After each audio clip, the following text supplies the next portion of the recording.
का महासंग्राम और मैं हूं आपके साथ मोनिका ग्रोवर। पश्चिम बंगाल में शनिवार को चौथे चरण का मतदान हुआ और इस चौथे चरण के मतदान के दौरान कूच बिहार में हिंसा हुई। दरअसल भीड़ ने सुरक्षा बलों पर हमला बोल दिया। आत्म सुरक्षा के लिए सुरक्षा बलों ने हवाई फायरिंग की और 4 लोगों की इसमें मौत हो गई। अब दीदी पश्चिम बंगाल की मुख्यमंत्री ममता बनर्जी इस पर भी राजनीति कर रही हैं। ममता बनर्जी ने न सिर्फ इस पूरी घटना को नरसंहार करार दिया, बल्कि उन्होंने प्रधानमंत्री नरेंद्र मोदी को भी खूनी कहा। और वो यही नहीं रुकी, उन्होंने सुरक्षा बलों पर भी सवाल खड़े किए। उन्होंने कहा कि केंद्रीय गृह मंत्री अमित शाह के निर्देश पर सुरक्षा बल इस तरीके से हिंसक घटनाओं को अंजाम दे रहे हैं। लेकिन अहम सवाल यह बन जाता है यहां पर कि आखिर दीदी कब तक इसी तरीके से राजनीति करती रहेंगी और इसी तरीके से विवादित बयान देती रहेंगी और नीचे गिरती रहेंगी। ये नीची राजनीति, नीची सोच की राजनीति पश्चिम बंगाल में आखिर कब तक होती रहेगी। अहम सवाल यह भी बन जाता है कि आखिर ये हिंसा भड़काई तो भड़काई किसने? क्या खुद ममता दीदी ने यह हिंसा भड़काई? क्योंकि एक बयान ममता दीदी का काफी वायरल हो रहा है, जिसमें ममता बनर्जी मंच से लोगों को यह कहती हुई नजर आ रही हैं कि उन्हें भीड़ को, यानी कि जनता को सुरक्षा बलों पर हमला करना चाहिए। तो क्या यह हिंसा ममता दीदी की भड़काई हुई थी और अब वो खुद केंद्र पर आरोप मढ़ रही हैं? इस पर करेंगे आज चर्चा, लेकिन उससे पहले देखिए ये खास रिपोर्ट।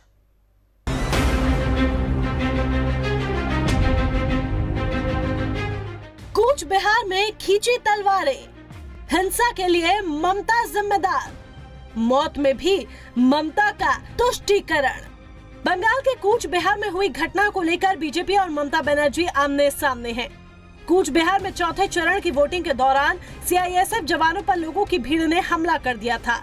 स्थिति को नियंत्रण में करने के लिए जवानों को फायरिंग करनी पड़ी। इस फायरिंग में 4 लोगों की मौत हो गई। अब ममता बनर्जी इस पर जमकर राजनीति कर रही हैं। राजनीति के लिए ममता सुरक्षा बलों पर ही सवाल खड़े कर रही हैं।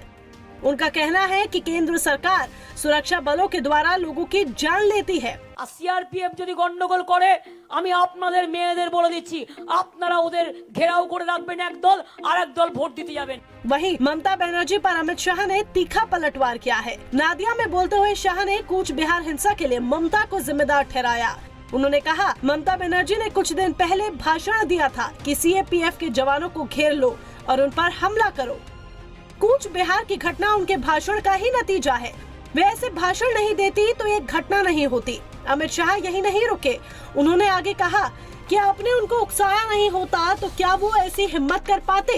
अपने इस भाषण के लिए ममता बनर्जी को बंगाल के लोगों से माफी मांगनी चाहिए। मैंने ममता दीदी के स्टेटमेंट देखे हैं। उसी बूथ पर सुबह आनंद बर्मन का हत्या कर दिया गया, गुंडों द्वारा हत्या कर दिया, और वो इसलिए हत्या कर दिया गया कि वहां पर मतदान न हो पाए। उसी बूथ पर हमला किया गया और उसी बूथ पर सीआईएफएस के हथियार लूटने का प्रयास किया। मगर ममता दीदी सिर्फ 4 लोगों को श्रद्धांजलि देती है, आनंद बर्मन की मौत की उनको नहीं पड़ी। उसी शीतलकुची सीट पर ममता दीदी ने कुछ ही दिन पहले भाषण किया था कि सीआईएफएस सीएपीएफ वाले आए तो उनको घेर लो, उन पर हमला करो। मैं पूछना चाहता हूं ममता दीदी को, एक शार्प सवाल पूछना चाहता हूं कि क्या आपका वो भाषण वो 4 लोगों के मृत्यु के लिए जिम्मेदार नहीं है क्या? अगर आप वो भाषण न करती तो 4 युवा सीआरपीएफ पर हमला करने का हिम्मत करते क्या? आपने उनको उकसाकर एक गोलीबारी का कारण दिया है। ये जो उन्होंने भाषण किया था, इसके लिए बंगाल की जनता के समक्ष माफी मांगा। ऐसे में सवाल खड़े होते हैं कि क्या दीदी 4 चरणों के चुनावों में इतनी हताश हो गई हैं कि वो सुरक्षा बलों के खिलाफ ही बोलने लगी? सवाल ये भी है कि क्या ममता बनर्जी के भाषण से ही कूच बिहार में हिंसा भड़की? Bureau report, Sudarshan news.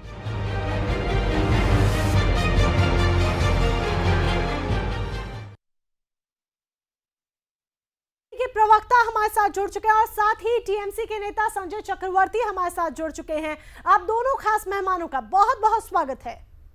सबसे पहले संजय जी मैं आपका रुख करूंगी, किसने भड़काई हिंसा? क्योंकि टीएमसी ममता बनर्जी यानी कि आपकी दीदी ये कह रही है कि नरसंहार हुआ है, तो किसने किया ये नरसंहार? रिपोर्ट बता रहे हैं कि किसने किया नरसंहार। ठीक है, पहली बात तो ये। दूसरी बात ये है कि अभी जो है गृह मंत्री जी साफ साफ झूठ बोल रहे हैं कि हमला करो बोला था, हमला करो शब्द का इस्तेमाल ही नहीं किया गया था। उन्होंने कहा था घेराव करो, कानून के मुताबिक घेराव करो। कानून के मुताबिक घेराव करने का हक इस लोकतंत्र ने दे रखा है, इस देश के लोकतंत्र ने दे रखा है। तो सबको दे रखा है ये अधिकार कि आप कानून के मुताबिक जो है आप घेराव कर सकते हैं। हमला करने के वर्ड इस्तेमाल किया नहीं, ये जबरदस्ती जो है अमित शाह जी इसको जोड़ रहे हैं, गृह मंत्री इसको जोड़ रहे हैं। आप इस बाइट को दोबारा चला के देख लीजिए कि ममता दीदी ने कहीं पे भी ये हमला करो वर्ड का इस्तेमाल किया ही नहीं था। और अब जो है गृह मंत्री जी का स्टेटमेंट सुन लीजिए, उन्होंने कहा कि हमला करो बोला है। तो आप खुद ही समझ सकते हैं भड़का कौन रहा है इसको, हिंसा भड़का कौन रहा है। आपके सामने सामने दोनों बातें क्लियर हो जाएंगी। अच्छी बात है, आपने ये जो एटलीस्ट एक्सेप्ट किया। चलिए, आप कह रहे हैं कि उन्होंने ये कहा घेराव करो और सबको अधिकार है, लेकिन क्या आपको नहीं लगता है ये भी एक तरीके से भड़काना हो गया? आप कह रहे हैं घेराव करो, आपको पता है जनता क्या कर रही है? आप घेराव करने के लिए अगर कह रहे हैं जनता को, और जनता मान लो कि उनको घेराव करने के साथ उनके ऊपर हावी हो रही है, तो आत्मरक्षा के लिए उन्हें हवाई फायरिंग करनी पड़ रही है। 4 लोगों की मौत हो जाती है, दुखद है, लेकिन ये उन्हें अपनी आत्मरक्षा के लिए करना पड़ता है। ये भड़काऊ भाषण, ये भड़काऊ बयान दिया ही क्यों गया? सीधे गोली मारी गई है। अभी आपको अच्छी तरीके से पता होगा 26 जनवरी को भी दिल्ली पे बाकायदा तलवारबाजी मत जाइए, दिल्ली को उसके साथ मत जोड़िए। दिल्ली में क्या हुआ वो भी हमें पता है, दिल्ली में क्या हुआ वो भी हमें पता है, कूच बिहार में क्या हुआ वो भी हमें पता है, और पश्चिम बंगाल में किस तरीके से एक बिहार का एसएचओ गलती से सीमा पार कर जाता है, तो वहां पर उसके साथ क्या होता है वो भी हमें पता है। मैंने क्या बोला अभी आपसे कि अगर सुरक्षा बल अगर थोड़ी सी जो है सहनशीलता के साथ कार्य करते तो इसको काबू किया जा सकता था। मैं दिल्ली की घटना इसका एग्जांपल दे रहा हूँ कि 26 जनवरी को दिन आपकी लोकल पुलिस कह रही है कि उनकी राइफल छीनी जनता ने। आपकी लोकल पुलिस कह रही है, सुरक्षा बलों ने, आप सुरक्षा बलों के सवाल खड़े कर रहे हैं। पहली बात तो शर्म आनी चाहिए कि आप सुरक्षा बलों के सवाल खड़े रहे हैं। नहीं हुआ गया था, संजय जी नहीं हुआ था। ये सुरक्षा बलों की तारीफ करनी चाहिए वहां पे, लेकिन यहाँ पे शायद वो आपा खो बैठे थे और उन्हें सीधे सीधे गोली चला दी।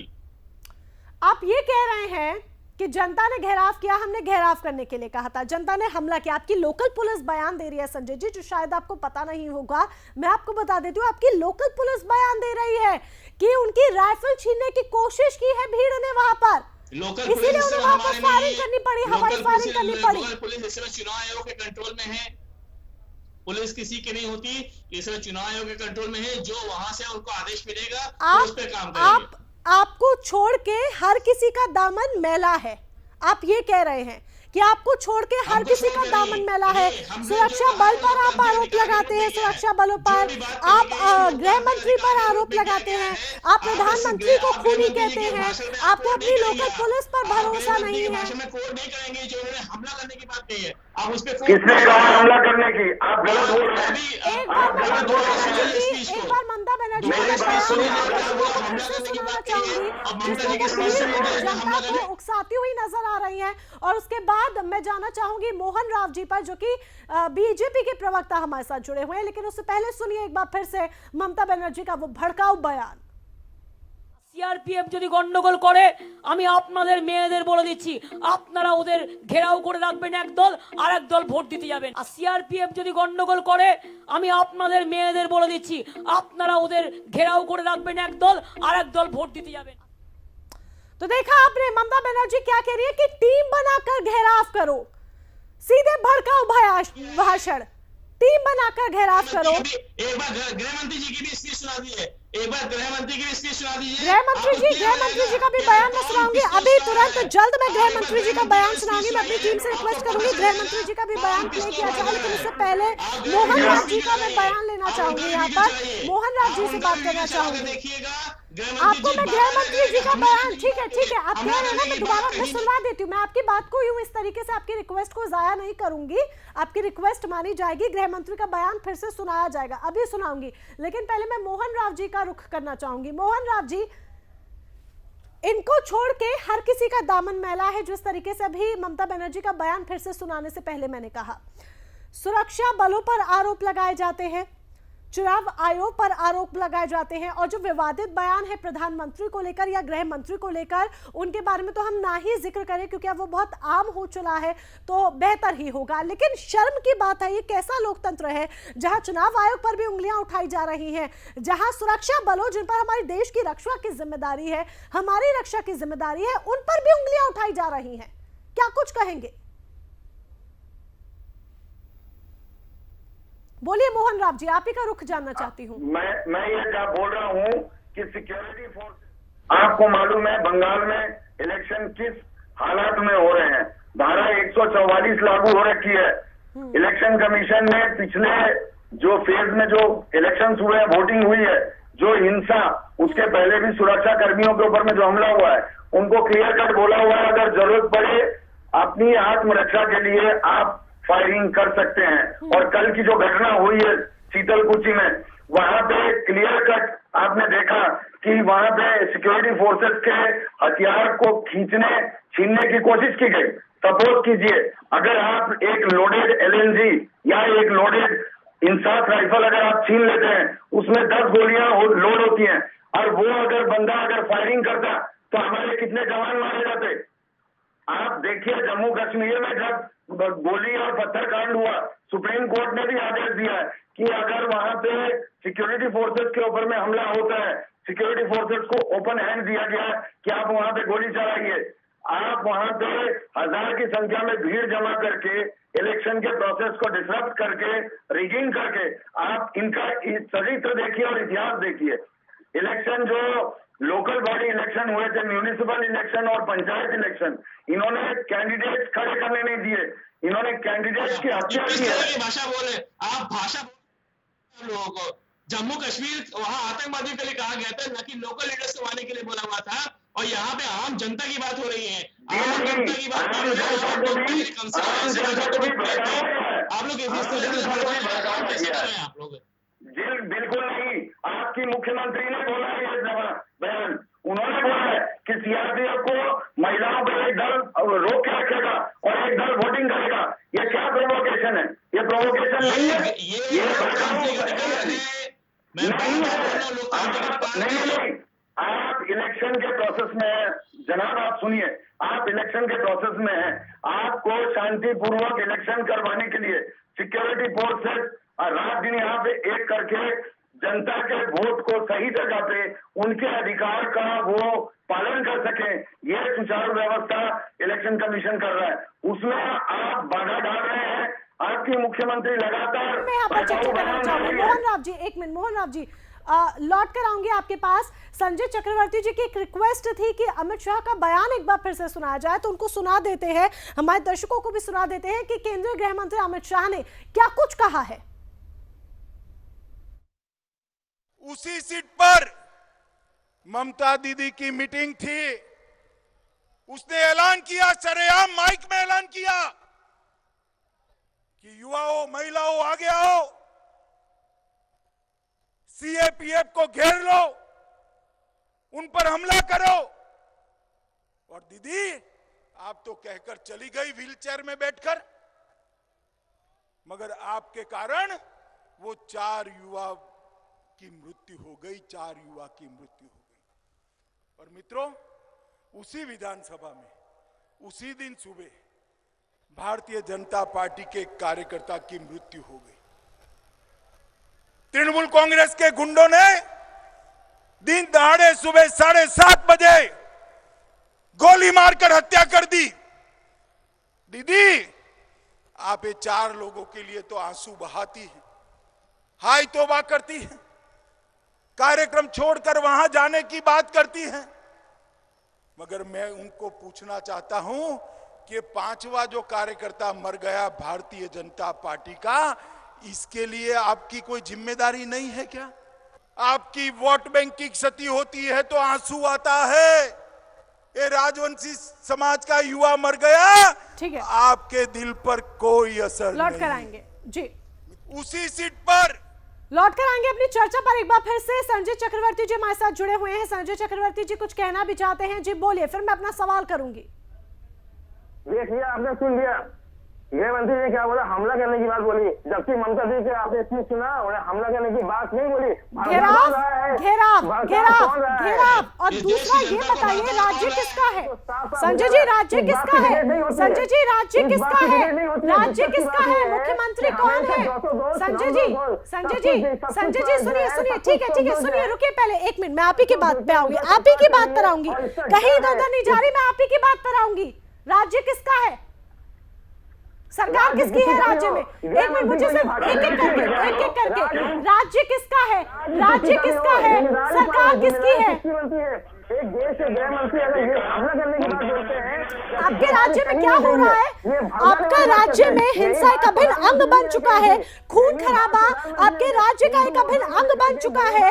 आप लोगों की सरकार ने 10 साल क्या किया, कैसा पश्चिम बंगाल बना दिया, जहां जनता को आप खुद ही जब भड़का रहे हैं तो जनता क्या करेगी, कैसा राज्य बना दिया आपने इन 10 सालों में, 10 सालों में कि राज्य की बात करेंगे, ये तो राज्य शुरुआत से अब तो बहुत कुछ सुधर गया, इसको जानबूझ करके मोहन राज जी, ये कैसा राज्य बन गया है जहां खून खराबा हिंसा इसका एक हिस्सा बन चुका है। कम से कम हो सके 500 बार जो है अमित शाह जा सके, सिर्फ और सिर्फ ऐसे कि अपने पैसों से लोगों को आकर्षित कर सके। आप बात मत कीजिए पैसों की, आपके भतीजे अभिषेक बनर्जी के घर में हर महीने 45 करोड़ रुपए पहुंचते हैं, ये पूरी बंगाल की जनता जानती है। पैसों की बात मत कीजिए।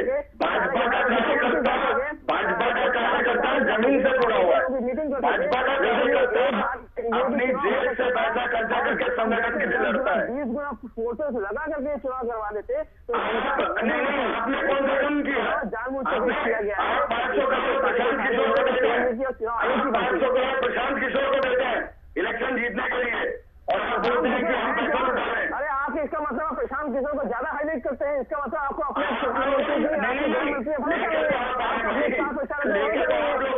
प्रशांत किशोर, इसका मतलब आपको अपने प्रचारों का भरोसा नहीं है, चलाते नहीं के बारे में आप प्रशांत आपको चलाइए, आप अभी आप 44 लाखों की भीड़ कैसे इकट्ठी हो रही है, धारा की बंगाल की जनता परिवर्तन चाहती है, लाखों की भीड़ परिवर्तन का 44 तो आपके दिल्ली में भी लगा हुआ था, तो वहां पे भी लाखों की भीड़ इकट्ठी हो गई थी। कैसी बात कर रहे हैं आप लोग, किस तरीके की बात कर रहे हैं, जब आप नरेंद्र मोदी जी को देश की जनता जिस तरीके से सम्मान करती है, बंगाल के लोग भी उसी तरीके से सम्मान बोलिए, ऐसे समझ में नहीं आएगा एक एक करके। हिंसा बेस्ड राजनीति है, क्योंकि आप लोगों के कल्चर में हिंसा है। आप कांग्रेस का जो कल्चर आप लोगों के अंदर में है, तृणमूल कांग्रेस जो कांग्रेस के साथ में जुड़ा हुआ है, और वहां से हिंसा पार्ट है। आप उठा के देखिए इतिहास, जहां जहां पे कांग्रेस की सरकार है वहां पे हिंसा है। चलिए, आप दोनों खास मेहमान हमारे साथ जुड़े, इस चर्चा में शामिल हुए, उसके लिए बहुत बहुत धन्यवाद आपका। आरोप प्रत्यारोप इसी तरह से चलते रहेंगे, दो टूक इन दोनों की इसी तरीके से चलती रहेगी, और सिर्फ इन दोनों की क्या, बीजेपी और टीएमसी की चलती ही रहेगी। लेकिन अहम बात यहाँ पर ये हो जाती है कि पश्चिम बंगाल आखिर हो कैसा गया है, क्या सूरत है पश्चिम बंगाल की। यहाँ पर जनता घेराव करती है, खुद मुख्यमंत्री भड़काऊ बयान देती है, भड़काऊ भाषण देती है, और लोकल पुलिस खुद कह रही है, बावजूद इसके ममता बनर्जी इसे नरसंहार करार देती हैं। अगर ये नरसंहार है तो जो बिहार के एसएचओ के साथ हुआ वो क्या था, उस पर ममता दीदी क्या कहेंगी। उस पर कोई नेता बोलने को राजी नहीं है, उस पर कोई नेता बोलेगा भी नहीं, टीएमसी का कोई नेता तो बोलेगा ही नहीं, बिल्कुल भी नहीं। वहां पर मुंह पे चुप्पी हो जाती है, चुप्पी ये लोग साध लेते हैं। लेकिन जब बात खुद की आती है, खुद की प्लानिंग्स जब फेल हो जाती है, तो फिर ये लोग हर किसी को आरोप लगाते हैं, हर किसी पर आरोप मरते हैं। अब उसमें चाहे चुनाव आयोग ही क्यों ना हो, गृह मंत्री हो, प्रधानमंत्री हो, या फिर कोई और नेता ही क्यों ना हो, जो इनके सामने है उसका दामन मैला है, और ये खुद पाक साफ है। लेकिन कौन पाक साफ है और कौन मैला है, और जनता किसको चुनेगी, किसकी जीत होगी, किसकी हार होगी, पश्चिम बंगाल के आगे आने वाले समय में सूरत और सीरत कैसी होगी, ये बहुत जल्द वक्त तय कर देगा। फिलहाल के लिए बस इतना ही। जय हिंद।